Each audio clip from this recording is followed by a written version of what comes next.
So we're at Juanita School in the village of Jungle in Thika, East Kenya. So really, you're in central Kenya is where you are at.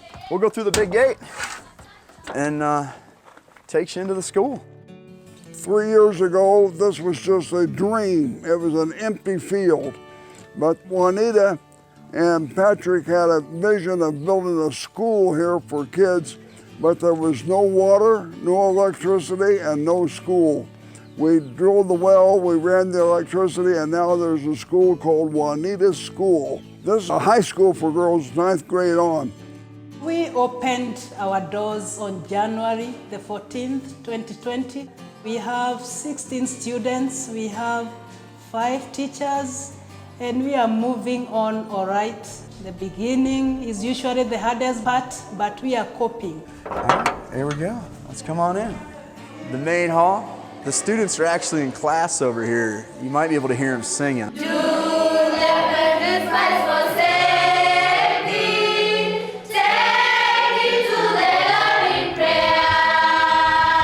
This is a good place, a school to live and learn. It's a boarding school, and Juanita is the schoolmaster here. She's not just the schoolmaster, she's the parent. She's here 7 days a week, 24/7. She is their mother here. It's more than a full-time job, but it is a sacrifice of love that she is offering to bring an education to these kids. When I met George, we talked physically and then through the phone. And when we were talking to each other through the phone, he did not hear so well, so I told him my name is Jacinta, but he got it as Juanita. And that is how the name Juanita started. And when we checked what Juanita means, we found that it means gift from God or God's grace. So we found it was a good name. So that's how it came up to be called Juanita School. You go through the corridor. We have 2 washrooms in the school. This is part of being a boarding school. So you come in, and again, we're still in the process of fixing some things, going back through. It's like any project over here. Sometimes things get done, and they have to be redone. It's just part of life. I think we have that in America too, don't we?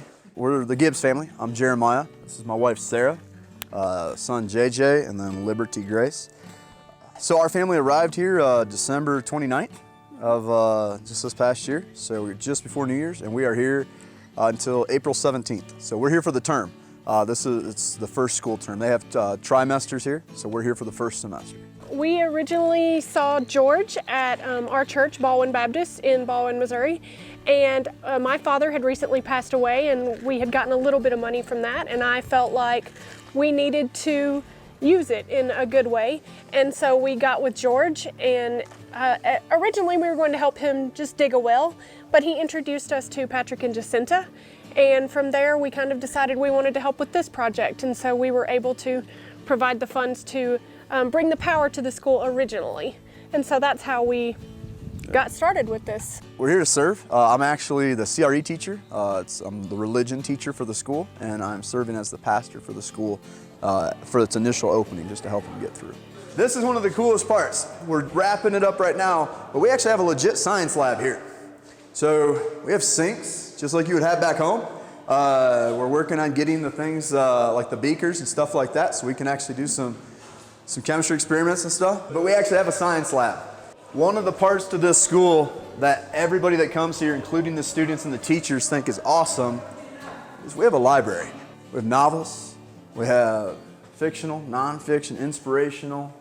We actually have textbooks from America. The cool part about it is Kenyans have their own textbooks, so we have to use the Kenyan textbooks here at the school.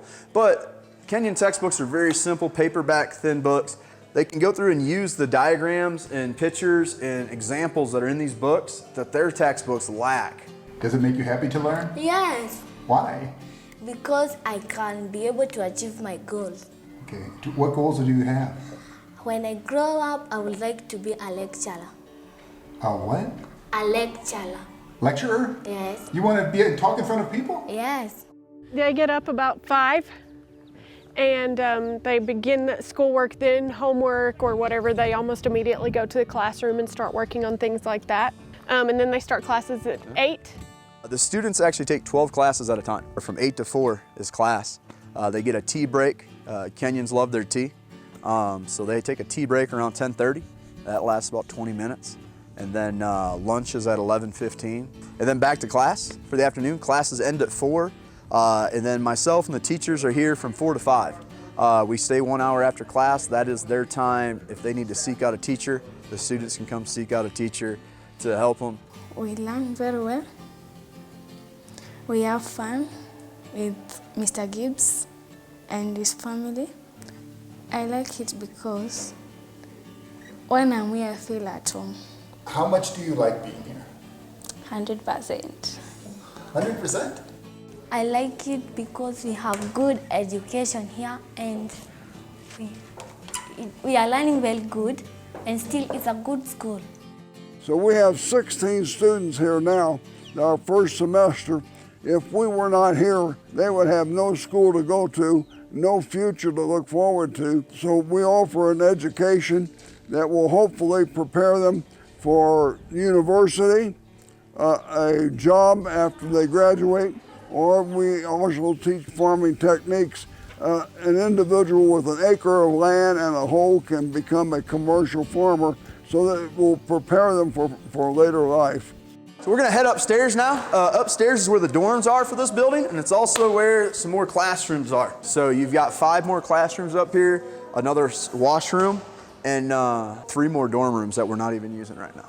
So we've got room to grow. We could house and board and educate 100 girls here, but obviously if God blesses us, we hope to be able to expand that. So the school was actually built with the idea that at some point we'd have a 3rd floor. So if he pans up, the green line running around this school is actually the catwalk without the platform in it for the 3rd floor in those walls. So to put a 3rd floor on this building one day, all we'd have to do is pull the roof off, extend the walls up a little bit, and put the roof back on. You can kind of peek through the window here. This is actually more classrooms. We got several classrooms on the 2nd floor, but this is the dorm room. So we'll come in. The girls are all down in class, so no big deal for the guys to come in here. But come on in. This is a typical dorm for our school. Currently there's 16 girls living in here. We could actually handle 25 per room. I've been blessed to visit multiple schools around the area. We've got room in between our cots here. The last school we went to that was a boarding school, the cots were actually pushed tight together. So if you were in the middle, you actually had to crawl across everybody else's beds to get to your bed. Personal space didn't exist. So again, we're trying to make the school a little bit different and give these girls just a little bit extra. You know, and things are made here. That's the coolest part. Everything is built here, all right? So these bunks were fabricated, welded up right here on the school. When my family showed up, the first thing we did was the welder was making them and we painted them. And so everything here is just kind of organic, the way it comes. You can buy these, but your money goes so much further here, and that's a big thing we're all about, is making whatever money God blesses us with go as far as it can. So vice buying bunks, we made them. We got twice as many bunks for the same amount of money that we could have bought them for. I'm comfortable. You're comfortable? Yeah. So you're happy then? Yeah. I want to learn more and help my siblings. All 16 of these girls come from backgrounds that their families could not provide them with a chance for an education. We have 2 girls specifically that come from slum in Nairobi.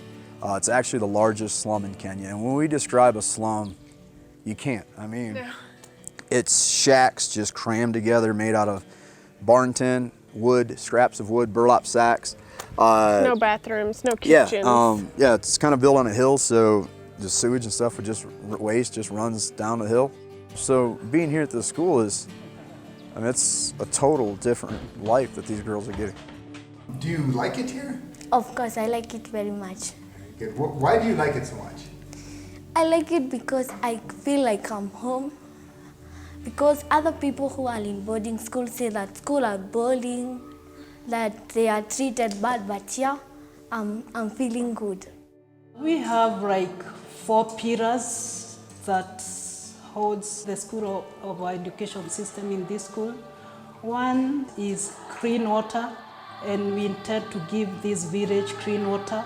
The second thing is agriculture. We want this school to be self-sustaining in terms of food. Right now we have corn in the field, we have vegetables. That is what we are using to feed the students. Then the other one is evangelism. the school is grounded on Christian values.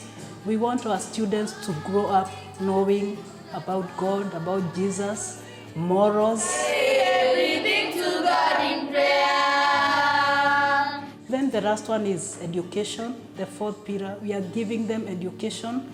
You find that in most of these societies and communities in Kenya, most of the women are disadvantaged. Girl students or girls, most of them don't go to school. So we want to empower them academically so that when they leave our institution, they'll be able to improve on the lives of their families and they'll have a voice in the way they'll live after they leave this place. I would like to be a doctor. A doctor? Yes. Wow. You think you will become a doctor? If I study well Okay. and follow what my teachers are telling me to do.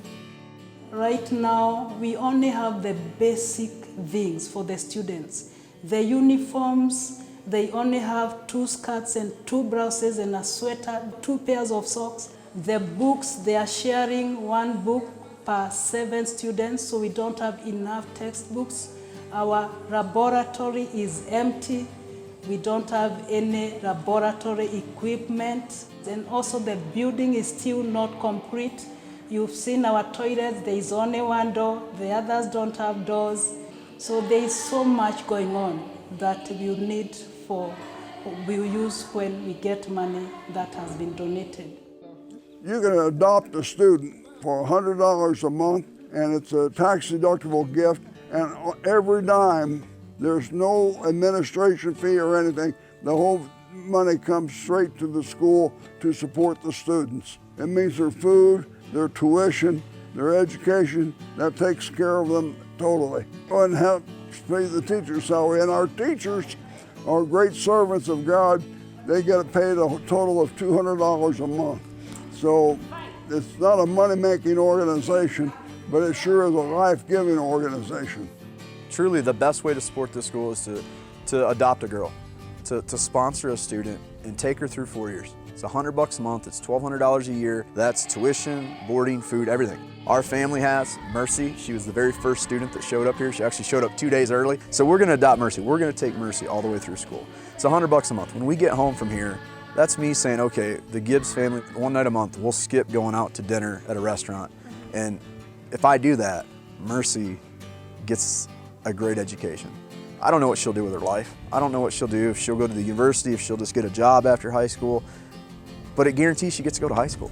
You're not changing just that girl's life. I mean, essentially she'll have kids one day. You're changing a family. You're changing the outcome of a family. And you're gonna communicate with your student. You know, we're setting it up to where every month they can, through one of the teachers here, they can actually send emails and let you know how they're doing. Maybe, ask for prayer for something specific. In our school anthem, we say that this school has united the world. So we hope you continue being partners, and even your children, let them also participate so that this continues for generations. When you think of 300,000 kids not having a future, it gives hope for a whole nation again. So it's important to prepare people for future life, to preach the gospel, give them Christian principles to live by, and to show the compassion of Christ. It just changes humanity. I'd like to say thank you to all those who have supported us and brought us this far. We couldn't have done it without you. Thank you very much. Thank you. Thanks to them, because if it were not for them, we could not be here. God bless you and all the people who organized for me to be here. Thank you very much for your gifts and your concern in watching this video. And go ahead and write your most generous check. Won't hurt you a bit.